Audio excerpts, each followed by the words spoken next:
오늘 말씀의 제목은 하나님이 인정하시는 믿음의 삶을 살고 계십니까? 입니다. 여러분, 진짜 하나님이 인정해 주시는 삶은 무엇일까요? 어떤 삶일까요? 하나님은 지금도 믿음의 삶을 사는 하나님의 자녀들이 일어나기를 원하십니다. 그래서 로마서에도 보면 의인은 오직 믿음으로 말미암아 살리라 이렇게 말씀하셨어요. 여러분, 그렇다면 믿음의 삶이란 어떤 삶일까요? 또 하나님이 인정하시는 믿음이란 과연 어떤 믿음일까요? 오늘은 우리가 소위 믿음장이라고 얘기하죠. 히브리서 11장 말씀을 같이 보기 원합니다. 오늘 말씀을 통하여 진짜 하나님이 인정해 주시는 믿음이란 무엇이며 또 그 믿음의 삶이란 어떠한 삶인지 같이 나누기를 원합니다. 우리 먼저 히브리서 11장 6절 같이 한번 읽어보겠습니다. 시작. 믿음이 없이는 하나님을 기쁘시게 못하는, 또한 그가 자기를 찾는 자들에게 상 주시는 이심을 믿어야 할지니라. 여러분, 이 말씀에서 뭐라고 하세요? 믿음이 없이는 하나님을 기쁘시게 할 수 없다. 여러분, 그러려면 먼저 우리가 믿어야 할 것이 무엇인가? 첫 번째, 그가 계신 것. 여러분, 그가 계신 것을 믿습니까? 여러분, 여기서 그가 계신다는 것은요, 단순히 하나님이 존재하신다는 것을 믿는다는 게 아닙니다.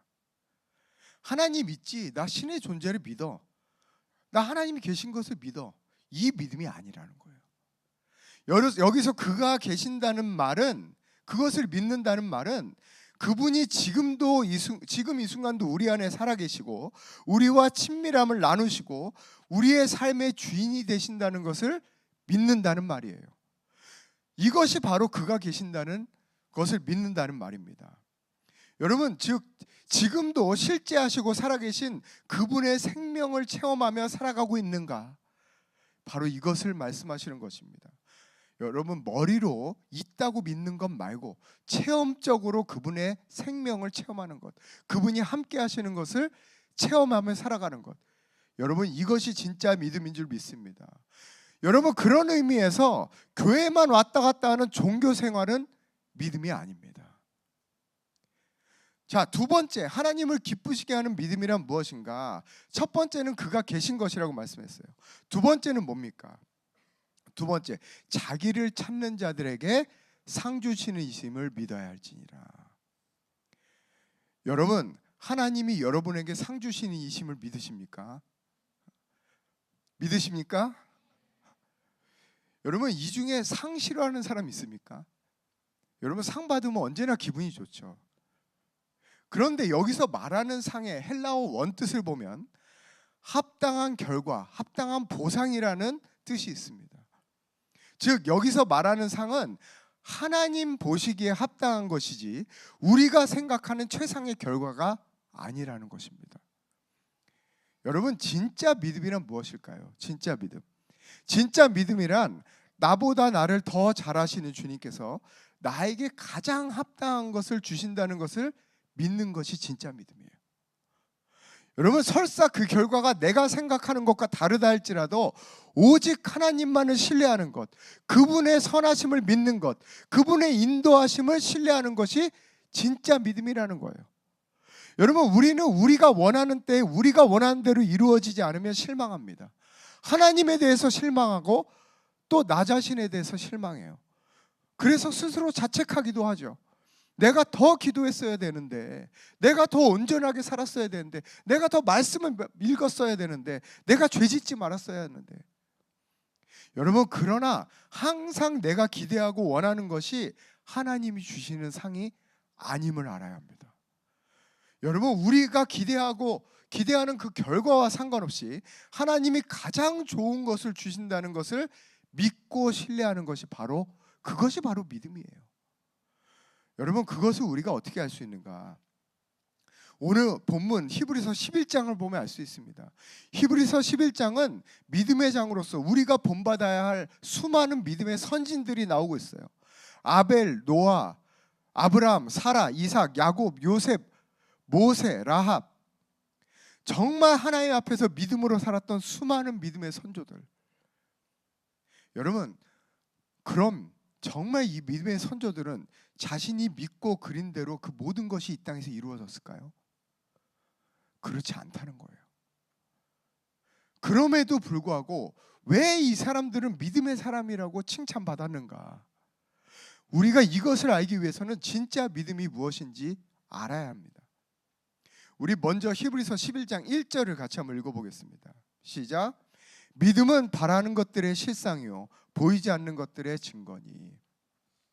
여러분, 이 말씀에서 보면 믿음은 첫 번째 뭐예요? 바라는 것들의 실상이다. 여러분, 여기서 바라는 것이란 무엇일까요? 여기서 바라는 것이란 내가 소망하는 것이 아닙니다. 우리가 소망하는 게 아니에요. 우리가 이루고 싶은 것을 말하는 것이 아닙니다. 여기서 바라는 것은 하나님이 약속하신 것, 하나님이 약속하신 것을 말하는 거예요. 그럼 하나님의 약속이란 무엇인가? 우리 고린도후서 1장 20절 같이 한번 읽어보겠습니다. 시작. 하나님의 약속은 얼마든지 그리스도 안에서 예가 되나니 그런즉 그로 말미암아 우리가 아멘하여 하나님께 영광을 돌리게 되느니라. 여러분, 하나님의 약속은 그리스도 안에서 예가 된다. 즉 예스가 된다는 말이에요. 하나님의 약속은 그리스도 안에서 다 성취되었다, 이 말입니다. 그럼 하나님의 약속은 무엇입니까? 하나님의 약속이 바로 하나님의 말씀인 것입니다. 여러분, 예수님은 십자가를 통하여 하나님의 모든 말씀을 이미 이루셨습니다. 그렇다면 바라는 것들의 실상이라는 것은 우리의 눈에 보이는 상황과 환경과 상관없이 하나님의 말씀대로 이루어진 그 실상을 붙든다는 것입니다. 바로 이것이 믿음이에요.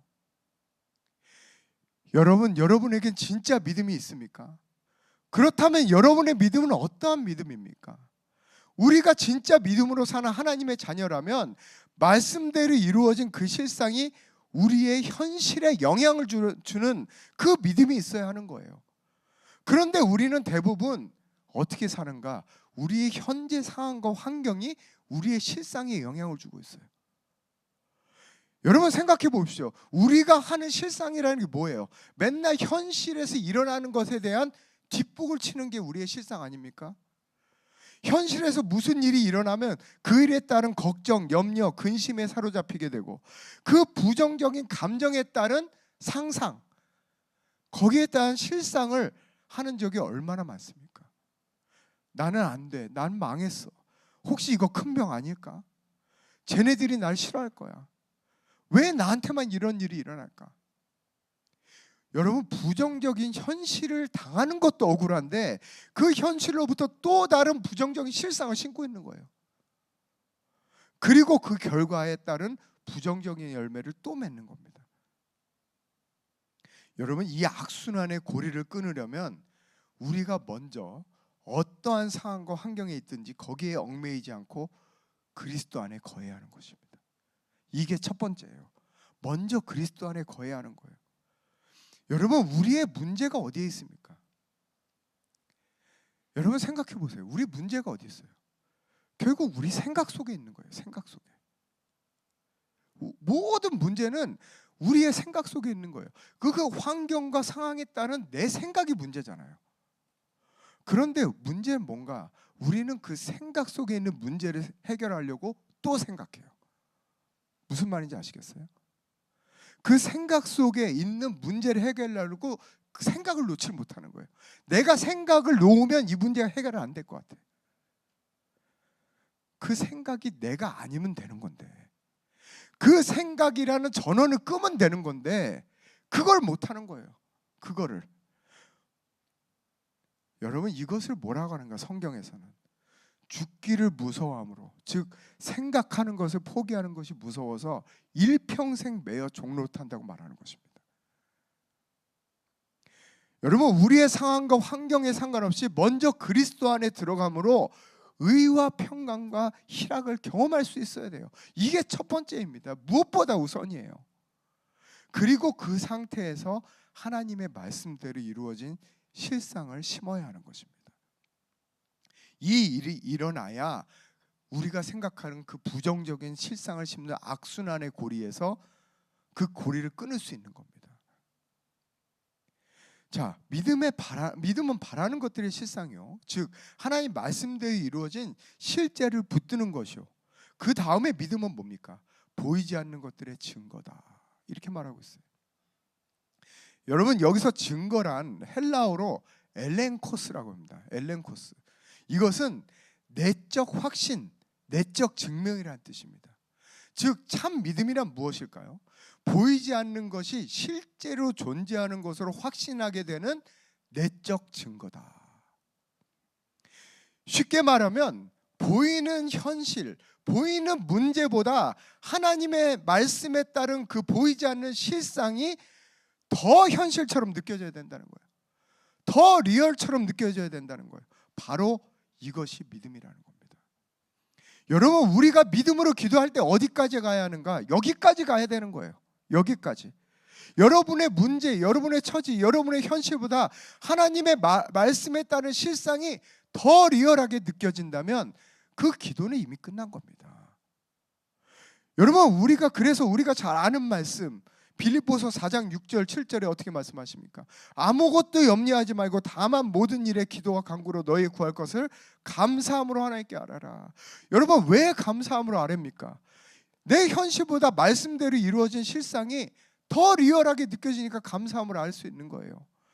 7절 말씀에 그리하면 모든 지각에 뛰어난 하나님의 평강이 그리스도 예수 안에서 너희의 마음과 생각을 지키시리라.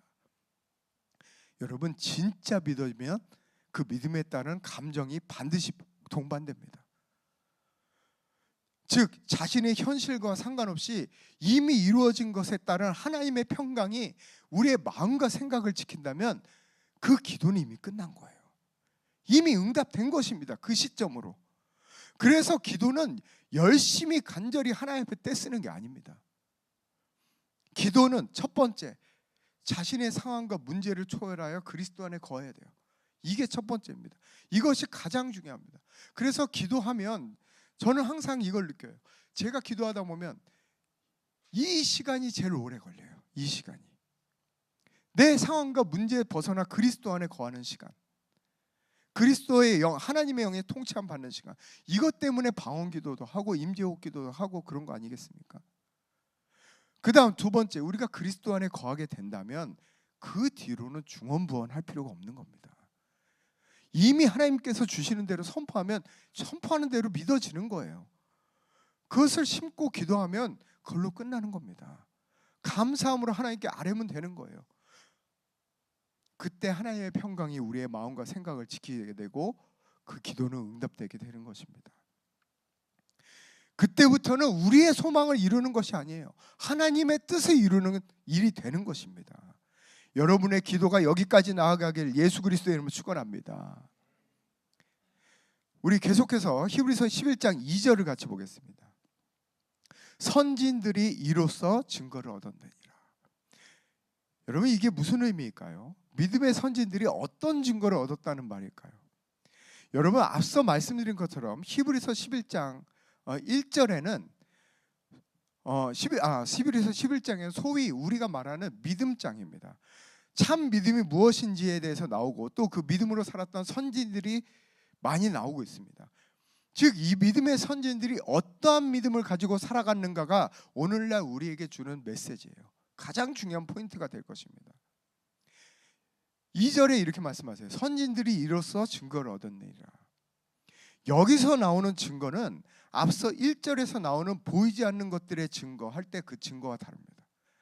여러분, 한국말로는 다 증거라고 나오지만 앞서 보이지 않는 것들의 증거할 때는 헬라어로 엘렌코스라고 하지만 즉 내적 확신, 내적 증명이라는 뜻이죠. 그러나 2절에서 나오는 선진들이 이로써 증거를 얻었느니라 할 때 그 증거는 헬라어로 마르티레오라고 합니다. 이 말은 무슨 뜻인가? 증언하다, 인정해주다 이런 뜻이에요. 인정하다 이런 뜻이에요. 즉 선진들이 이로써 증거를 얻었다, 이 말은 무슨 말이냐면 하나님께서 이 선진들의 믿음의 삶을 너희의 삶이 옳다, 너희들이 제대로 살고 있는 거다, 너희가 가진 믿음이 진짜 믿음이다라고 인정해 주셨다는 뜻이에요. 그럼 선진들은 도대체 어떠한 믿음을 가지고 살았는가? 도대체 어떠한 믿음이길래 하나님께서 그들의 믿음을 진짜 믿음이라고 칭찬하시고 그들의 삶을 인정해 주셨을까? 아까 말씀드린 것처럼 아벨, 노아, 아브라함, 사라, 이삭, 야곱, 요셉, 모세, 라합, 여러분 이들 모두 자신이 가진 그 실상, 믿음의 실상이 이 땅에서 이루어졌을까요? 아닙니다. 그렇지 않아요. 그들 중에는 믿음으로 나갔지만 이 땅에서 약속된 성취를 보지 못한 사람도 많습니다. 약속의 일부만 본 채 약속의 완성을 보지 못한 사람도 많아요. 여러분 대표적으로 아브라함을 봅시다. 하나님께서 아브라함을 부르실 때 뭐라고 하셨어요? 내가 내게 보여줄 땅으로 가라. 내 자손에게 이 땅을 줄 것이다. 이렇게 말씀하셨어요. 또 수많은 별을 보여주시면서 하늘의 별을 봐라. 내 자손이 이 별처럼 많아질 것이다. 이렇게 말씀하셨어요. 지금 하나님께서는 지금 아브라함의 심중에 그 바라는 것들의 실상, 보이지 않는 것들의 증거를 심으신 것이죠. 그러나 아브라함은 생전에 가나안 땅을 실제로 소유하지 못했습니다. 나그네처럼 살긴 했어요. 그러나 소유하지 못했어요.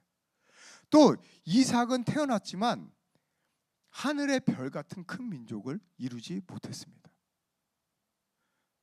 여러분 또 모세를 보십시오. 모세에게 주신 믿음의 약속이 뭡니까? 이스라엘을 애굽에서 구원하여서 약속의 땅, 즉 가나안으로 인도하라는 말씀을 주셨습니다. 그러나 그 약속의 성취는 누구를 통해서 이루어져요? 결국 후계자인 여호수아를 통해서 이루어집니다. 모세는 결국 그 땅에 들어가지 못했어요. 그래서 히브리서 11장 13절에 이렇게 말씀하세요. 새 번역입니다. 우리 같이 한번 읽어보겠습니다. 시작. 이 사람들은 모두 믿음을 따라 살다가 죽었습니다. 그들은 약속하신 것을 받지는 못했지만 그것을 멀리서 바라보고 반겼으며 땅에서는 길송과 나그네 신세임을 고백하였습니다.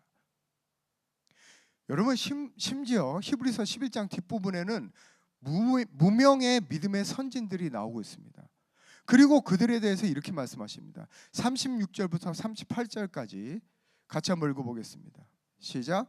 어떤 이들은 조롱과 채찍질 뿐 아니라 결박과 옥에 갇히는 시험도 받았으며 돌로 치는 것과 톱으로 켜는 것과 시험과 칼로 죽임을 당하고 양과 염소의 가죽을 입고 유리하여 궁핍과 환난과 학대를 받았으니 이런 사람은 세상이 감당하지 못하도다.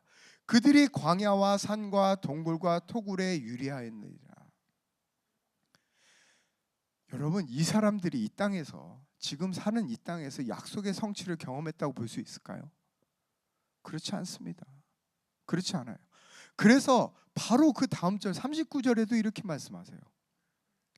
이 사람들은 다 믿음으로 말미암아 증거를 받았으나 약속된 것을 받지 못하였으니 이렇게 말씀하십니다. 여러분 믿음의 선진들은 바라는 것들의 실상, 보이지 않는 것들의 증거를 품고 살았지만 그 중에는 이 땅에서 약속의 성취를 보지 못한 사람도 많이 있다는 겁니다. 그럼에도 불구하고 아까 2절에서 뭐라고 하셨는가? 선진들이 이로써 증거를 얻었느니라. 즉 하나님께서 그 믿음의 선진들의 삶을 보시고 너희들의 사는 그 삶이 맞다. 너희가 사는 믿음의 삶을 내가 인정한다. 인정해 주셨다는 말이에요. 여러분 우리는 너무 결과 위주의 믿음을 가지고 있습니다. 결과 위주의 믿음. 결과에 따라서 그 믿음을 판단하는 거예요. 또 결과에 따라서 자신의 삶도 판단합니다. 그러나 하나님은 믿음으로 살아가는 그 과정을 보세요. 결과가 아니라 그 과정 자체를 의로 여기시는 겁니다. 그래서 로마서 1장 17절에 이렇게 말씀하시는 거예요.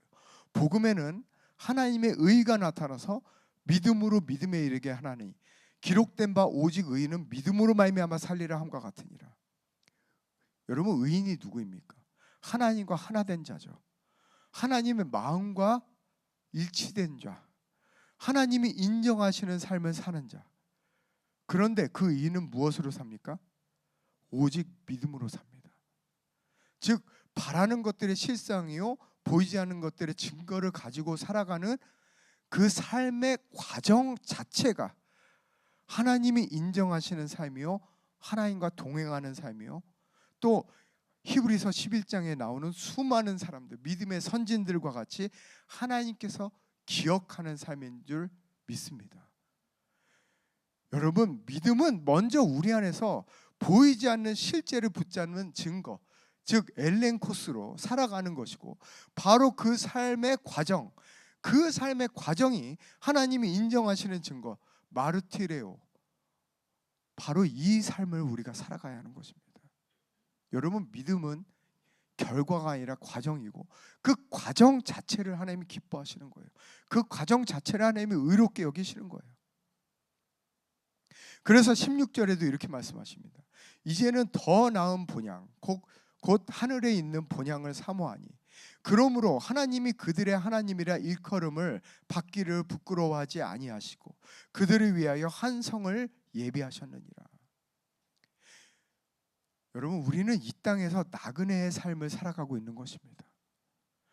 우리의 본향은 이 땅이 아니에요.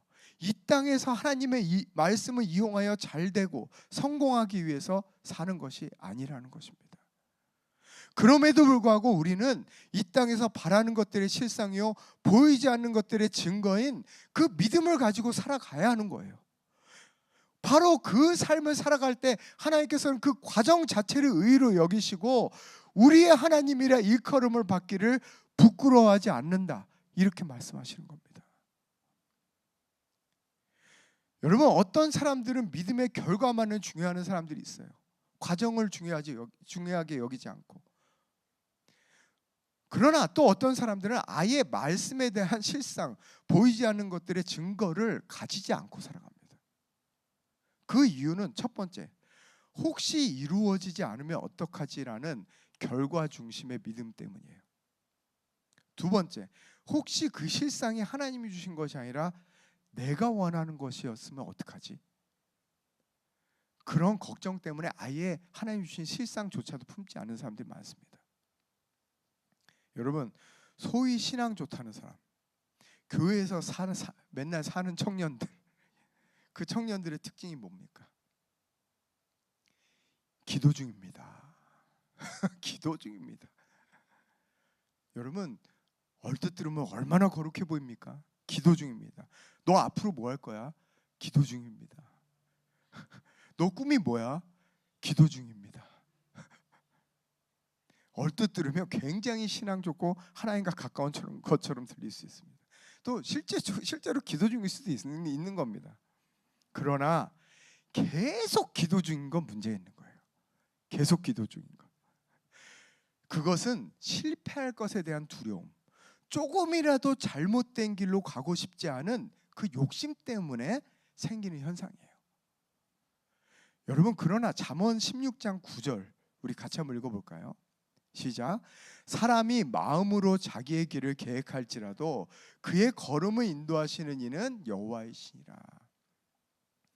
여러분, 그동안 우리는 이 말씀을 인간적인 마음으로 계획하지 말아라, 어차피 다 하나님 뜻대로 될 것이니 정확한 하나님의 뜻을 받아서 계획하고 결정할 때까지 기도해라, 이런 관점으로 우리가 이 말씀 봤습니다.